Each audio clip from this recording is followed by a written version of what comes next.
Women who have careers that are priority are just like a man when it comes to dating. So they allow you to make the plan. You're going to have to adjust your career or find a job that allows you to have more time. Okay. You don't think about this when you're in school or when you're trying to get on your career path. You don't think about dating and marriage and kids. You don't. And that's the trick, because you won't have time. You'll be too busy. And before you know it, you're going to be 40 and still single with no kids. So if you want a husband, if you want a date, if you want a provider man, you're going to have to change careers or get a job where you spend less time at the office. Okay. You can invest in penny stocks for less. Okay. Good for you. What if he asks for your number through email and he's lazy to ask face to face? Give him the number. If he calls you, then go from there. Bartending is somewhat low class. Okay. There you go. Disclaimer. Following this advice may result to get rid of a dusty and leave the sprinkle life. You become this career woman, you pursue this career, you become super successful, but at the core of who you are, you want a family, you want a man, you want relationship, but you become so detached from that, and now you hide behind your work, you hide behind God, and now when that man comes, you don't know how to even come together with his life. Hello, good evening. My name is Zadok, and you're welcome to Unspoken, the podcast. Well, this evening, we'll be examining the topic, loving the corporate woman. For some men, there's a choice of either being the traditional woman, the corporate woman, and for some, yes, it is that woman that, she measures up to the specs, what you need. But are you ready? Do you have what it takes to love that corporate woman? And as usual, I don't come alone, I come with a team, so I'll allow them to do the introductions. My name is Ndoka Chukwuma. Thank you for bringing me on once again. Welcome. My name is Tejiri Joanna Televi, and I'm glad to be here again. Welcome. So let's start with you, TJ. I knew. Would you say a corporate woman is lovable? There is nobody who is not lovable. Everybody is lovable. That's part one. Is she capable of loving? Of course, she's capable of loving. Please expatiate. You should expatiate on your question. She's capable of loving. She's capable of loving. But it depends on the partner. No, because, she's the corporate woman, she's that career girl, she's got that goals, that ambitions, she's high flying, and, everything is in place. I would like to refer to, okay. I would want to say that it doesn't just depend on the partner, it also depends on her character, personality, whether she'll be able to, handle career and relationship, please. Yes, I was going to say that. We also have what we call love languages. So sometimes what is a love language may not be the partner's love language. Okay, so that's why it depends on two of them. But again, some of these things are things that could have been discussed during the dating scene, like we said. Okay, once you're able to get it right during dating, whatever complications come up or challenges come up in the marriage would be way easier, to navigate, to handle, right? But I want to say that, I also want to say that for the corporate woman, there is this stereotype that they are detached and all of that. It's not true for all corporate women. Okay, normally women in our society, they were not conditioned to work full-time and also man the home full-time. So as a result, some of these women growing up did not have a role model who did this. So for this generation, some of them are actually like the first female, to be able to merge career and the home front together. So as, it's a learning process for they themselves. So if they don't have a very good understanding man to be able to manage that together, there could be a problem, because she herself is also in a field that she's not familiar with. She grew up in a home where the mother was a full-time housewife, exactly. And for the man too, it may be the same for him. He grew up in a home where his mother was a full-time housewife, and so he may have ended up idolizing the mother as the perfect representation of wife and motherhood, okay? And so he may struggle to see that this corporate woman is outsourcing domestic chores. This corporate woman is outsourcing some things that he feels. So if they don't discuss these things, and sometimes the corporate woman may not have the patience to be able to explain herself why she should go for a conference instead of staying at home and going for the children's inter-house sports, PTA, you know, all of these things. So basically, they need communication before the marriage. There should be communication. And during the marriage, there should also be communication and a lot of compromises. You know, the man should be ready to compromise, and the woman should also be ready to compromise. There are times she has to like forgo some engagement to take care of the home front, and there are times that she has to say, no, I have to be at this engagement. So it's all about balance, understanding to communication. I like the way you said it, balance. On paper, it seems fair and easy. In reality, how easy is that? I know by virtue of your work, I know you get to see people bring those to your table. Yeah. So how does one strike that balance? Yeah, well, I will start by saying that, let me use my personal, myself as an example. I married from the West. I'm from the East, okay? You know, when we were about to get married, my people, we are from a very conservative part of the Igbo people, Anambra. You know. So, they were, if you marry a lady, your children will go west. Will they speak, you know. So, my younger brother said something that knocked off whatever. They said, look, if you marry from another race or another tribe, you should know that you are going to have a half caste. So they shouldn't expect certain things from me. Since I've made my choice, you know, they shouldn't expect us, you know, my family to be traditional and all that. So what I want to say is that if you want to marry a career woman, you should also prepare yourself, you know, that you are not going to have, you know, what you will get from a traditional woman. So with that, it will be easy for you to handle. I don't have any issue with being a house husband. You know, please, you shouldn't chew me. Let me finish. Okay? Yeah, of course. For instance, okay, you are in love with someone. You started your career, you are earning 100, and she is earning 250. Along the line, within a few years, she's earning 500.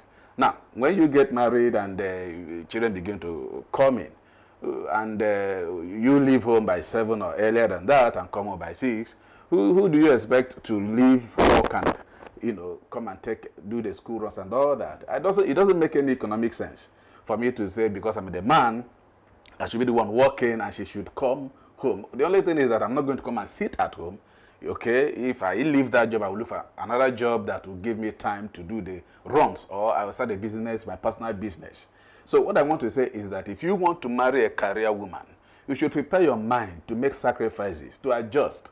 You shouldn't expect, you know, things to happen the way it would have happened if you married a traditional woman.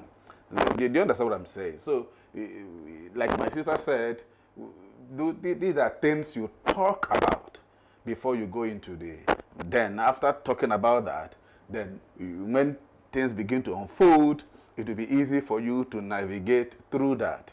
I don't know whether I really answered the question, because it's fine. You can go back. No, it's fine. This is where my next question will be is, you don't mind being the first man, right? I don't mind that. You don't mind that. Yeah. But for how long would you mind that? If you don't mind it, yeah, how do you intend to handle those around you, those with vested interest in your relationship? Thank you very much. In relationship, you have a 2-man circle. You hold your hands. No other person should come in. So I don't care what any other person is saying about my life or what I choose to be. Okay, there is no hard and fast rule in running a marriage or relationship. It's a question of knowing what will be good for you. So I don't really care what, in as much as I don't disrespect anybody, okay? The most important thing is for me to handle my family, raise my children with values, ethos, with the things, you know, important is not, I don't care about what any other person is saying. Yeah.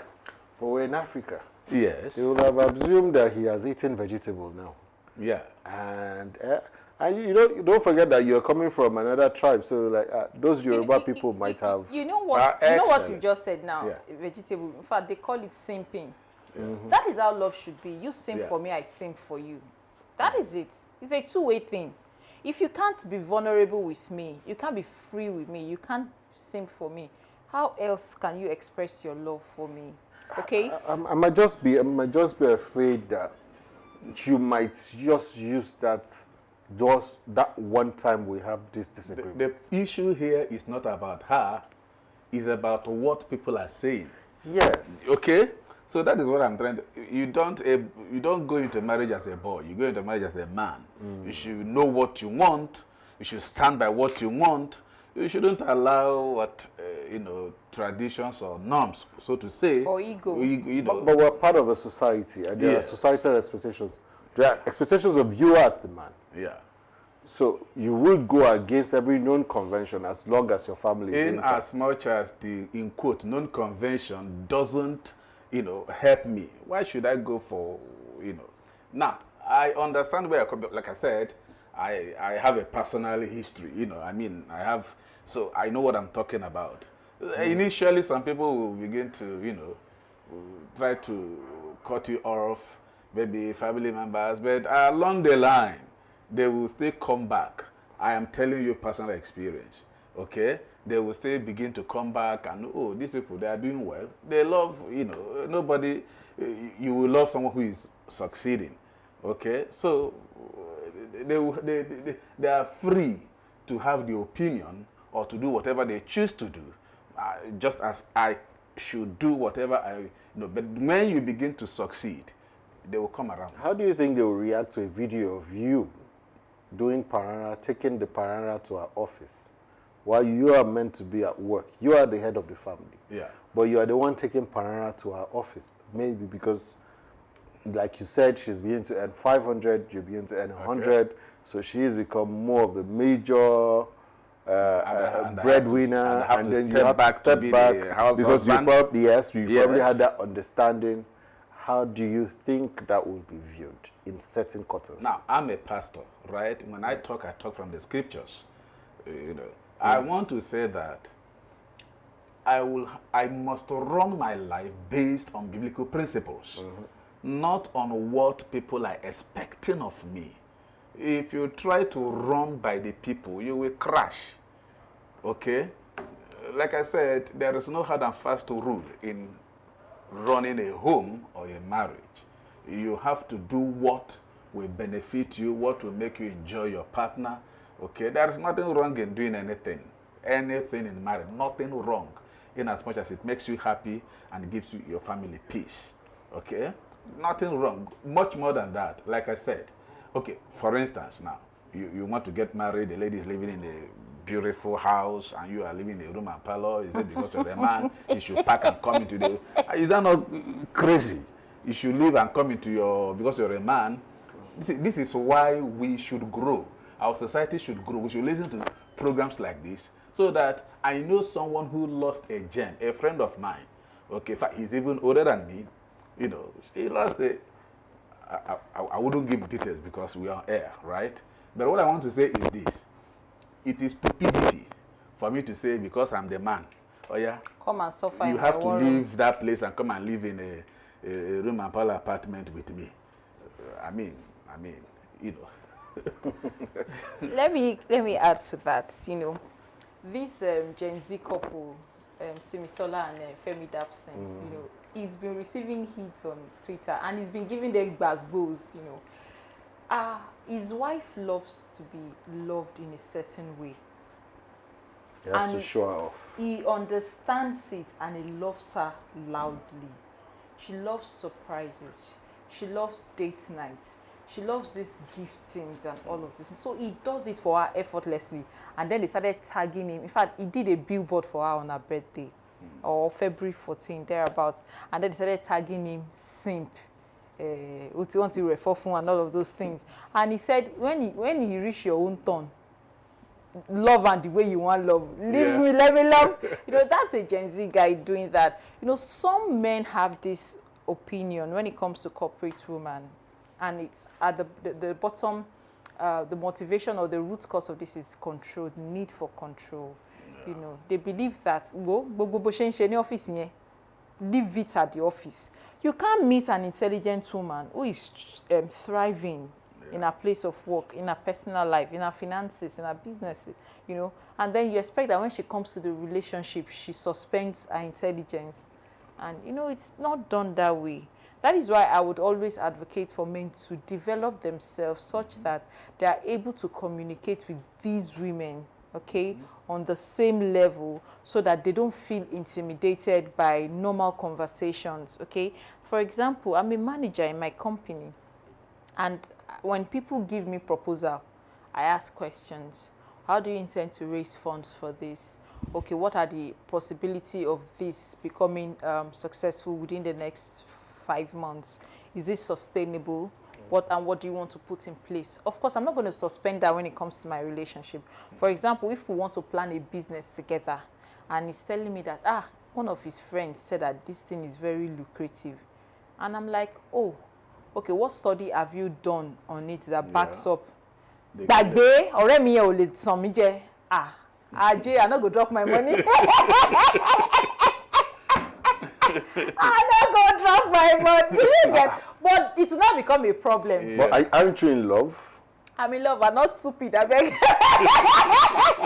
But do you get? Somebody will become angry. But you don't believe in your leader. That means my leader has to show workings. That is the problem. It's not by name. You see, I should have sent you a video before this program. You know, it was a short video where they were doing a game. You know, a boy and 3 girls. They had different colors of balloon, and so there was this dice. The dice, you know, different colors. So if they throw the dice and your color comes up, you step on your balloon. So if you're lucky and you're the first to step, there is a prize for you. So the prize was for first, second, third. So fortunately, this guy's color kept coming up. And so he stepped on all his balloons till he got to the last one. And one other girl too stepped on a balloon. I think she had 2 more balloons to go. And then the other 2, I don't know what happened. The more they threw the dice, the more their color did not come up at all. And so you know what the boy was doing? Once they throw the balloon, if his color comes up, he will step on the balloons of the other ones. And the organizer was like, what is going on? He did the same thing for the other 2. The first one won. The second one won. The third girl was almost crying because she actually was moving. So she ended up becoming the 3rd person. So they gave the first person the prize, the second person the prize, and the 3rd person the prize. And they all came. I'm talking about children below 10 years.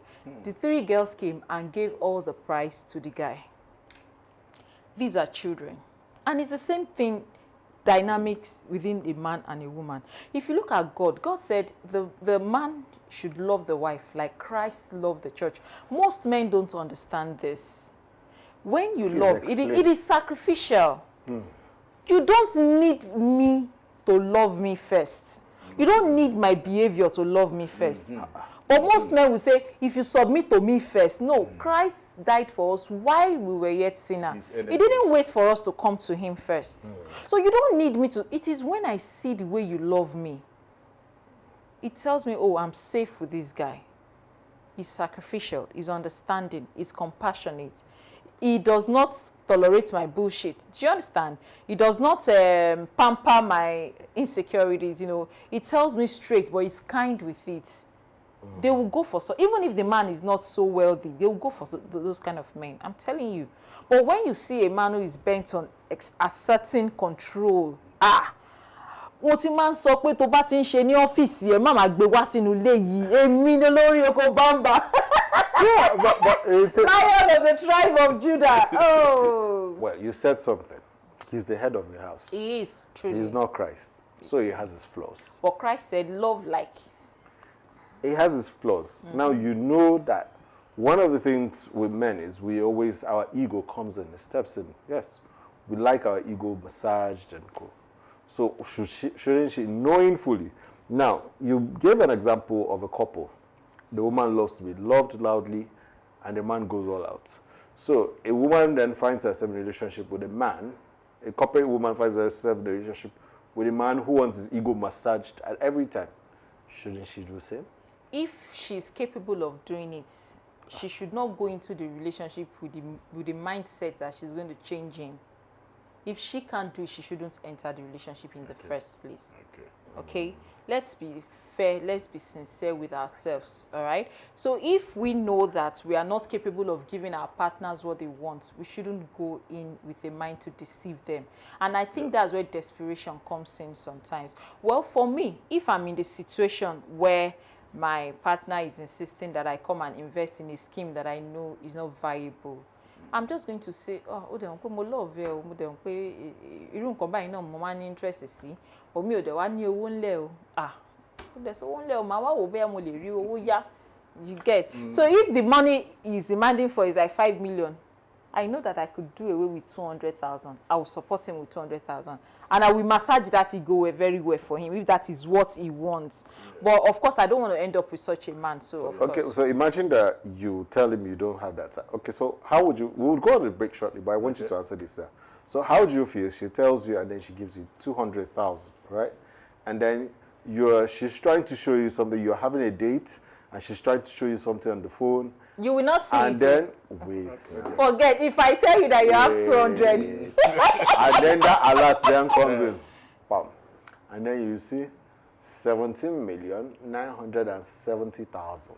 There are many explanations for it. For me, as a matter of fact, I wouldn't subscribe to a person investing into what he, I mean, you should grow up. I'm a man. But you're the man. Yes, you're I the man should and you grow need up. help. I should. And you need help. But who else? Who better to approach than the person? If I cannot prove that the investment is profitable, if I shouldn't expect. But you believe in this investment that this particular one especially is one that will if he's open done doors. one before, collapse. Yeah. Done the second one, collapse. But this one is the one that will open that door. He has to go and find it on his own. Find the funding on his own.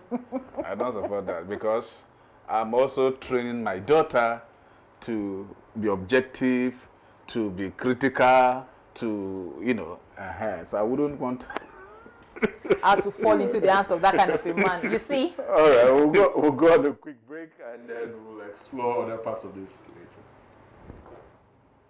Really loves a woman, he will support her growth in her career rather than get competitive or get jealous. I've heard of stories where a guy is dating a girl and she starts to pursue this very prestigious career, corporate career, business, entrepreneurship, and the guy breaks up with her because he is intimidated by that. For me, on the other hand, and this is just my personal experience and my preference, I think it's actually very attractive when a woman has an independent path in her career.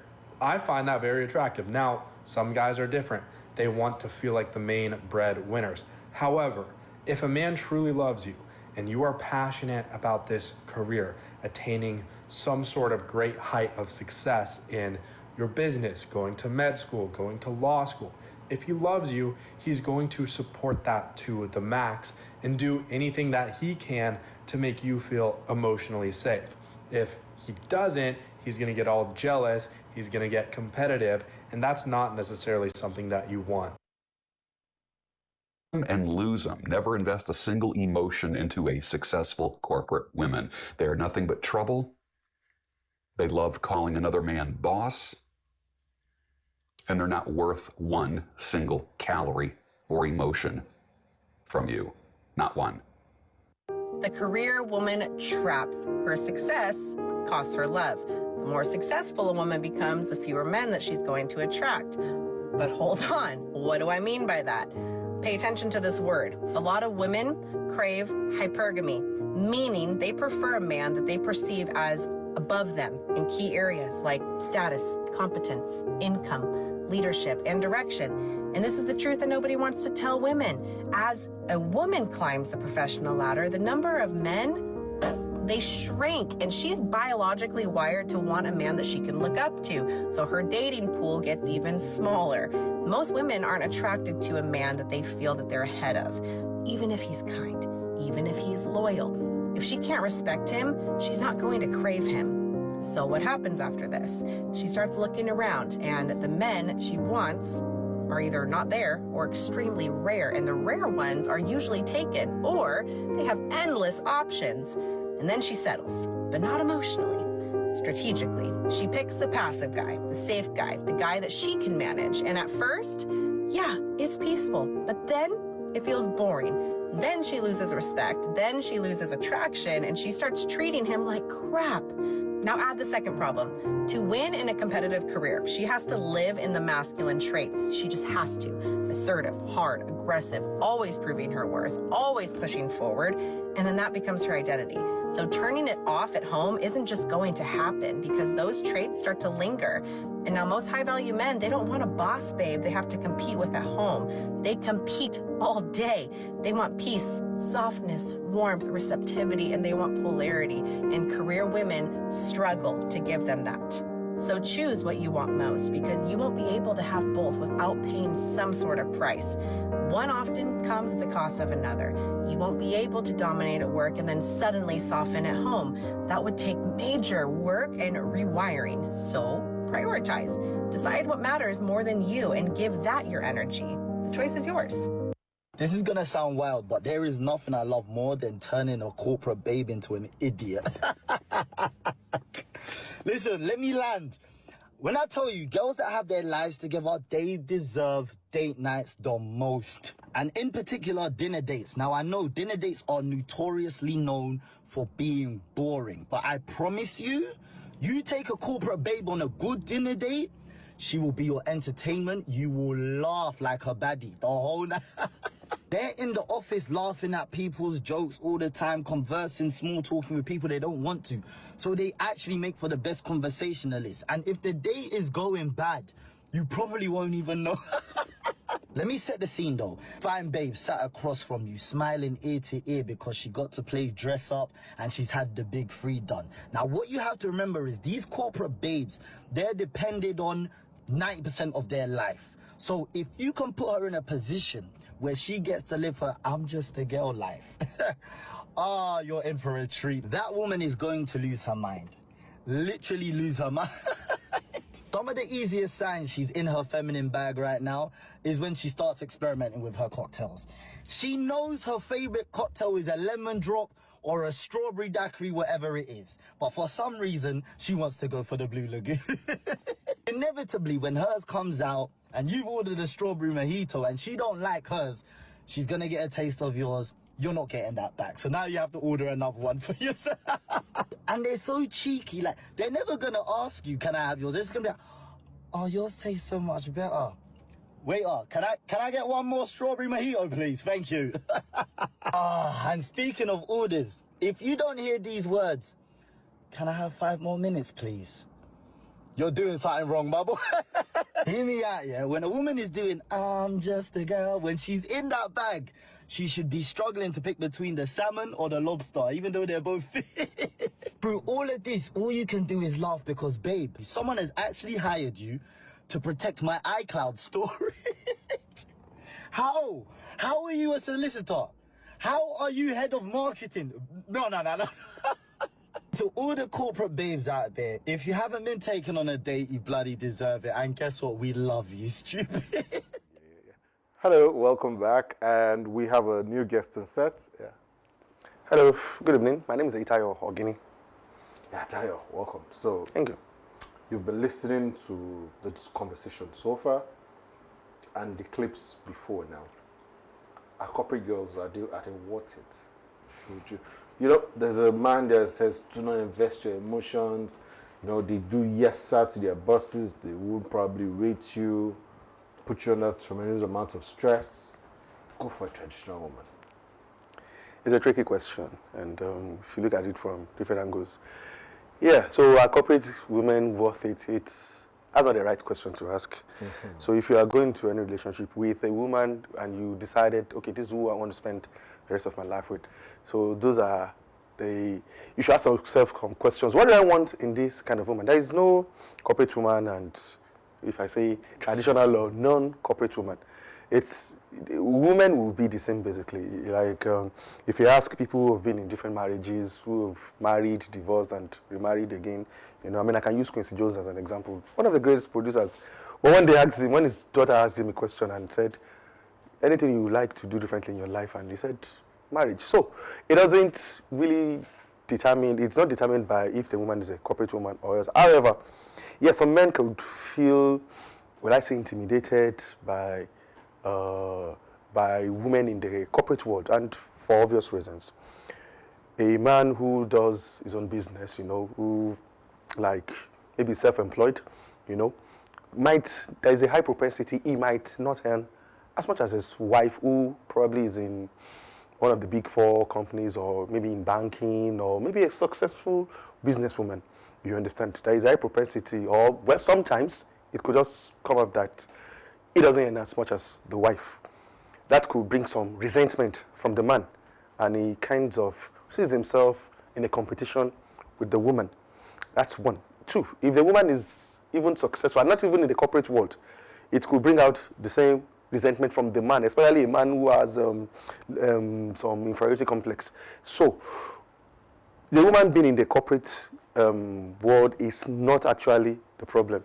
It's how the man handles the relationship, yeah, and or how the woman also, you know, reacts with the man. So it's actually both of them. So it's irrespective of whether the woman is in the corporate world or not. It has no bearing on what the relationship will be like. Okay. Do you subscribe to his point of view? Of course, it depends on both of them. And I must say that there is no general rule. No general. No. It has to be particular to the couple, you know, what they want to work for themselves. You know, some men may not mind doing domestic chores or sharing some of it with the woman, and they will do it. Some men did not grow up like that, and so they will find it difficult. If that is the case, it is okay to outsource. Do you get? So it has to do with the two of them, not a general yardstick. That if you're dating a corporate man, this is what you must do. You must always put your foot down. You must want to break her neck. She must pound yam for you every day. Show her that, you know. And also the woman too must not come to flex muscle that, do you know, I'm the manager in my company. You know, you must be able to relate with the man as the head of the home. Do you get? Yeah, but you know, sometimes it is said, actually, not proven, but it is said that women are hypergamous in nature, which is hypergamy, which is women want men of, anytime they find themselves, they want a man who's of a higher social status, higher earning, you know, different circle as compared to where they are coming from. And then probably because time is going or something, and they find themselves, they decide to settle for a man who is not as successful as they are, but who is a kind man, who is kind-hearted. How do you think they would strike that balance in such a relationship? Okay, by nature, men are supposed to be the providers.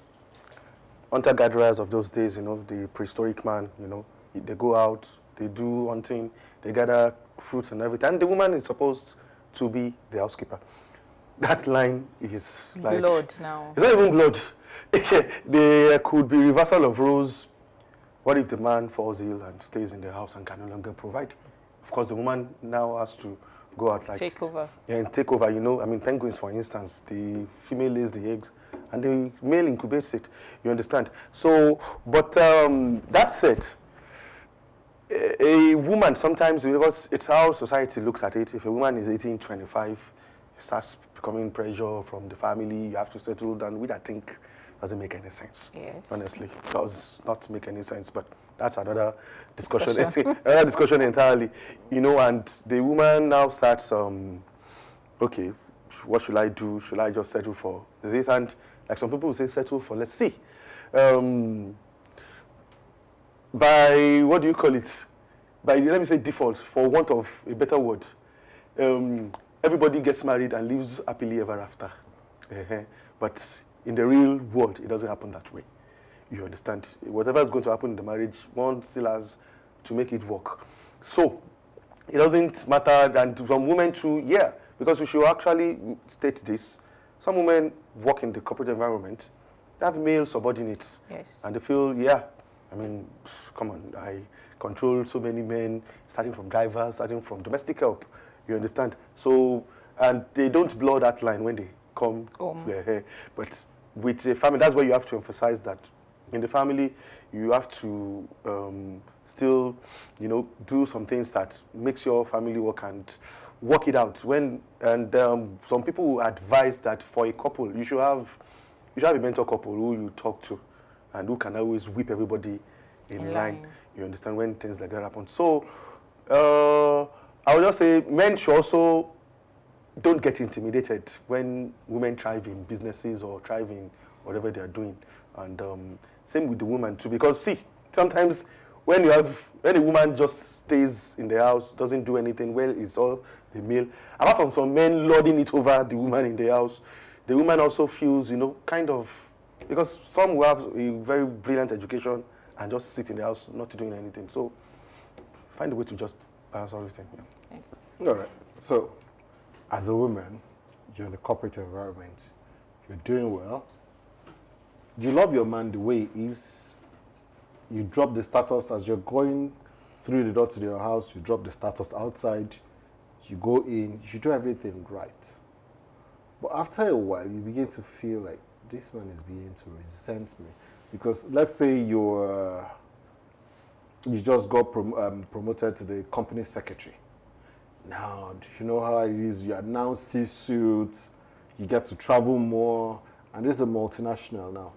And then your traveling schedule now, it is not something, as a company secretary, you cannot just, once they call you, they call. So, and then you notice that he begins to resent you. How do you protect your relationship? Okay, he said something that I really like, and I would like to pick it up from there. He said a lot, actually, but I would want to pick up this particular one. Each couple should have a mentor, that they could, report to. Not just that, I think we should normalize therapy in this part of the world. Maybe once a month for every couple, or once in 2 months, or once in 3 months. The reason is because he also said something, reversal. There are times you may go into a relationship or marriage, you being the sole provider, and you're okay. And even when she misbehaves, you don't interpret it whichever way. You just take it like nature and obirin here. But when there is a reversal, maybe you just have a loss, you've been retrenched from your place of work, you begin to read meaning into every replies she gives to you, things you were not doing before. So if there is therapy, maybe once a month, these issues could come up, and then you could have an opportunity to discuss them. We'll go on a quick break, but I will need you to explain on that therapy and what kind of therapy. Okay. I just want to speak on this topic real quick. I've been seeing a lot of posts lately, right, about how men are basically saying like we love a hard-working woman, right, and things like that, and women were commenting below like why would men like a hard-working woman, things like that, like we should be the hard-working men providing and things like that, right? And for other women who are watching this, I want you guys to really think about it, right? Because for me, I can't really speak for other men, right? But when I say I would love a hard-working woman, right? The reason why I would say this is because we don't want a woman who don't really know how to get their own bag, who don't really know how to make their own money, or we don't like women who aren't motivated or dedicated to get things done for themselves. And I say this because, God forbid, right, if we have a family and I'm no longer existing on this world, right, or if I pass away, and I know that you will be able to handle what I left. You know what I'm saying? You'll be able to handle, take care of the family. Yes, it will be a little harder, but you will know exactly what to do and how to do it. Instead of relying on another man or looking for another man to fill my spot to provide these things. You know what I'm saying? So this is one of the reasons why I say I love a hard-working woman, because if she can stand on her own 2 feet without relying on me, that's a wonderful woman to have, you know what I'm saying? And I'm not saying that, like, she can't rely on me, but I'm saying, like, if she's able to do it on her own, even with me there, you know what I'm saying? That's one of the best things to have, is one of those women who really are hardworking and who don't really need a man but wants one. You feel me? So I just wanted to say that because I feel like nowadays, I'm not sure if it's this generation period, but I feel like nowadays women are requiring or are looking for men to do so much for them. And the things that they can do for themselves, they don't really know how to, or actually don't even want to do it. You know what I'm saying? And I think this is what causes women to move on very quickly and to fill in spaces that men are left behind and things like that. So, but this is my opinion. Y'all free to comment below and let me know how y'all feel. Welcome back. Right. Yes, you were mentioning therapy. Now, you're going to explain the type of therapy. But you know, in this part of the world, when you mention therapy, people think you begin to go Google Gaga. So can you please explain? Of course, therapy does not mean that we have maybe psychological problems or anything. I believe that most of the time we tend to think from a place of I'm right, she's wrong, and not from a place of perspective. Okay, and that is why these days I don't get into arguments unnecessarily. So if you're giving me, okay, I was arguing with someone, you know, I made a post on my status about Arsenal, right? And the person was trying to get at me and say, oh, trophyless club and all of that. I just smiled and said, trophyless club, but we still there, you know, and all of that. Can you do it? You let me any. Can you try it? Do you think you will still be with your club if your club could have gone 10 years without a trophy? That means that it is not about trophy. It is the processes that it has taken us to get to where we are. And we love both the aesthetics and the fact that they are making efforts to, you know, win. So for me, it is more of the aesthetics and the process, you know, and that is why I'm a Gunners fan for life. Correct. So if they stop the aesthetics that makes me to love them, then I don't know if I'll still be an Arsenal fan. So what I'm saying is he was not having it. And at the time he started you know, throwing jabs at me. It's because you know how to speak English, you are not understanding what I'm saying. Do you understand? And at that time I just said, okay, I knew that this one is Otin Koja banter. You can't hold your ground. Èmi ni mo ṣe post, ìwọ ló wá bá mi, so mo ní láti defend the post to me. So, but you are no longer able to, you know, to hold your ground, and then you come at me like, because you can speak English and everything. I just said, okay, do you understand? So that's the problem. We find it hard to think, okay, this person is speaking because of a certain experience, yes, from a perspective that I do not know about. Okay, so why don't you put yourself in that person's position first to see, okay, why is he speaking like that? And then I could talk like that. There was this video that came up, and I think I said on my friend's status, and she was like, all these women self, she's a girl too. And I asked her, do you think this woman just woke up one day to do it? What's the backstory? The man did not know that the house they were living was built by the wife. Oh, and he was paying, rent. And she was increasing rent every year. Same for life. Do you understand? So now she started blaming the woman, that all these women are the ones, you know, spoiling whatever and all of that. And I said, have you bothered to ask what made the woman to do this? She could have been raised in a home where the man, the father, was financially irresponsible and the family suffered for it. And she may have resented her mother for putting them through that. And she may have vowed that she would never be that kind of a fool for a man. Do you understand? So now, if this comes up, and then the man is saying, I feel betrayed, I feel disappointed that you would do such a thing to me, and if she says her mind, and the man says, in this household, it will not work. What is yours is ours together. Is that okay?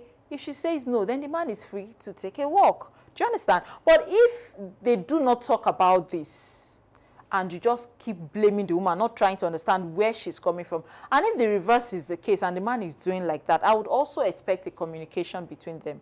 What is going on? Do you want to change? If you don't want to change, then let us, do you understand? Okay, so Tayo, if you find out that that's your case now, let's choose that. Now, so would you want to share ownership, or would you still want to just Live your life and You be know, you. the irony is I've seen a couple go through this thing 100%.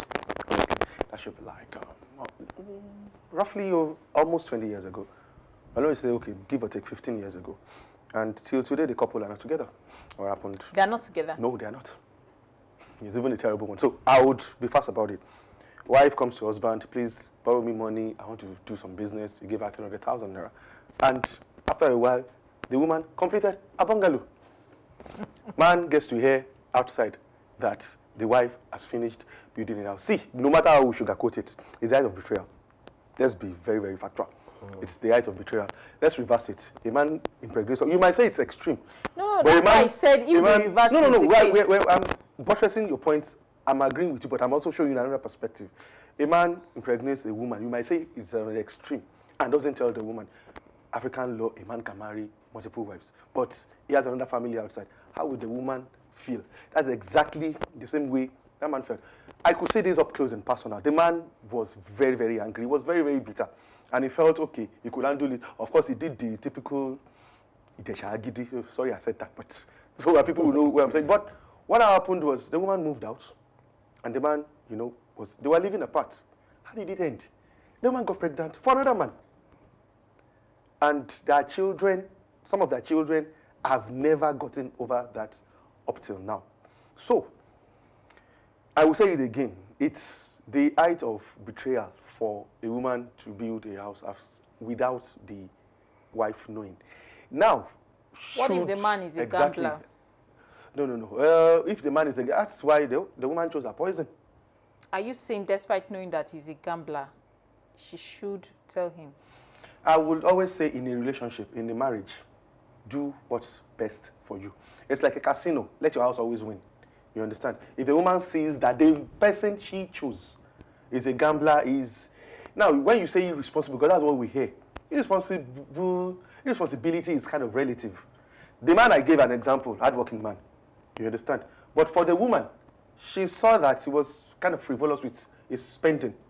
You understand? Of course, it's the man that will do the school fees, usually do the house rent, do this, do that.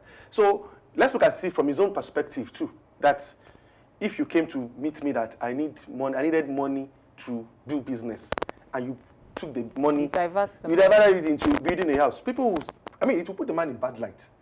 Meanwhile, there's another way, like you're about to say but there's a way you can lay the same direction. What if the woman had said, and that money, why don't you think we should do it this way?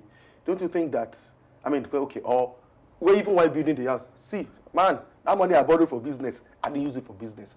I used it to build us a house. It's like you are saying this is joint ownership, rather than saying, well, because at that moment, when the man discovered it was a house. All right, okay, so Taya, let's put it this way. The woman builds the house, remains finishing. And then she walks up to you and says, baby, here are these papers, here are the survey plans. We have a house. We need to do, our house is at this level. Here are the pictures. We need to do the finishing. As of now, from my own end, it's done. I'll first of all ask, if I were the man, what name is on the documents? She brings the document and you saw Mr. So and so. Okay, so if Mr. is there, but if it's only written in Mrs. So and so. See, as for the man, it's our house. No. If there's nothing like what is mine is yours. No. It doesn't work for the man. It doesn't work for the man. For the woman, it's what's yours is ours. And what's mine all the time. Because in cases of divorce now, when it comes to property settlement, if the woman's name, if it is Mr. and Mrs. gone, the woman loses out. If it's Mr. Name, Mrs. Name. Yes. So Mr. if my name is not on the document, it's simple. So the only way is, it's true. I will use the grace of our Lord Jesus Christ. We'll pursue this on another episode. Right, but thank you very much. It's been a very wonderful episode. Like, you see, the more reason why you should always stick around. We've learned today, so if you decide to go for whatever type of woman you want to go for, are you prepared? Are you emotionally matured? Can you handle what comes with it? If you are, I'm sure you will be able to navigate through. If you find yourself in some of these positions, work on yourself. So we'll come your way next week. Have a wonderful evening.